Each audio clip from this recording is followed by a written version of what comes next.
আসসালামু আলাইকুম। আপনারা সবাই ভালো আছেন? গত পর্বে আমি দণ্ডবিধি আইনে চুরির প্রসঙ্গে আলোচনা করেছিলাম। চুরির ধারা নিয়ে আলোচনা করেছিলাম। আজকে আলোচনা করব বল প্রয়োগ নিয়ে।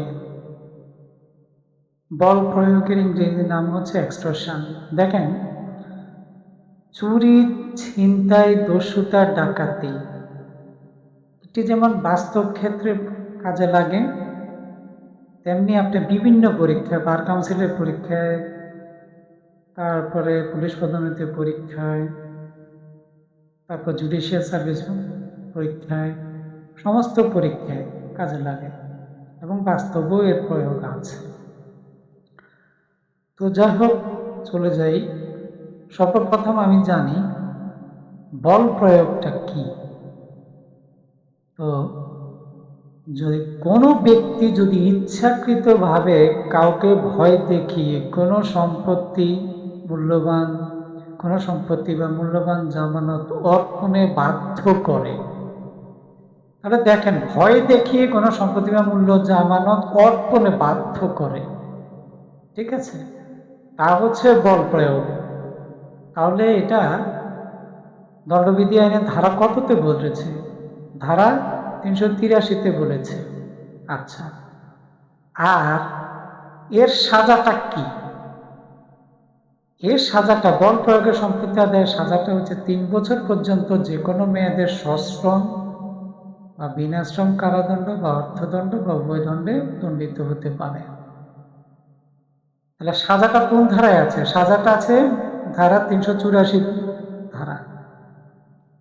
আচ্ছা, এটা গেল। এরপরে আরে বল প্রয়োগে যখন জখমের ভয় দেখানো হয়, তার সাজা হয় 14 বছরের কারাদণ্ড। তবে কারাদণ্ডের মেয়াদ 5 বছরের কম হবে না। এটা ধারা কততে বলা আছে? ধারা বলা আছে 385-তে বলা আছে। আবারও বলি, বল প্রয়োগে যখন জখমের ভয় দেখানো হয়, জখমের ভয়, তাহলে সাজা হচ্ছে 14 বছর কারাদণ্ড। তবে কারাদণ্ডের মেয়াদ 5 বছরের কম হবে না। এই ধারাটা আছে দণ্ডবিধি আইনের 385 নম্বর ধারায়। আচ্ছা, সর্বশেষ আমি যেটা নিয়ে আলোচনা করব, বল প্রয়োগে যদি গুরুতর আঘাত বা মৃত্যুর ভয় দেখানো হয়, তবে সাজা হচ্ছে যাবজ্জীবন কারাদণ্ড। আবার বলি, বল প্রয়োগকে যদি গুরুতর আঘাত বা মৃত্যুর ভয় দেখানো হয়, তাহলে এর সাজা হচ্ছে যাবজ্জীবন কারাদণ্ড। তবে কারাদণ্ডের মেয়াদ 7 বছরের কম হবে না। এটি আছে কত? ধারা 387-তে আছে। তাহলে আমরা দণ্ডবিধি আইনে বল প্রয়োগের কোন কোন ধারাটা পড়েছি? ধারা 383 পড়েছি সংজ্ঞা, ধারা 384-তে পড়েছি সাজা, ধারা 385-তে পড়েছি কি? জখমের ভয় দেখানো। আর ধারা 387-তে কি পড়েছি? গুরুতর আঘাত বা মৃত্যুর ভয় দেখানো। বলে সেটা হচ্ছে ধারা 387। তাহলে ধারা 383 এভাবে মনে রাখবেন আপনারা: ধারা 383, ধারা 384, ধারা 385, ধারা 387।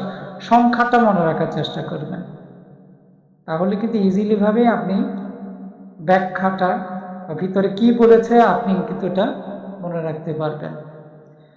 তো আজকে এ পর্যন্ত। আগামী পর্বে একটা টপিকস নিয়ে আলোচনা করব। সে পর্যন্ত আপনারা ভালো থাকুন। আর আমার ইচ্ছা, আজকের সাবজেক্টটা যদি আপনাদের ভালো লাগে, তো লাইক, শেয়ার, কমেন্টস, সাবস্ক্রাইব করতে ভুলবেন না।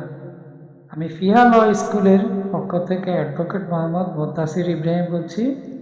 আপনারা সবাই ভালো থাকেন। আসসালামু আলাইকুম।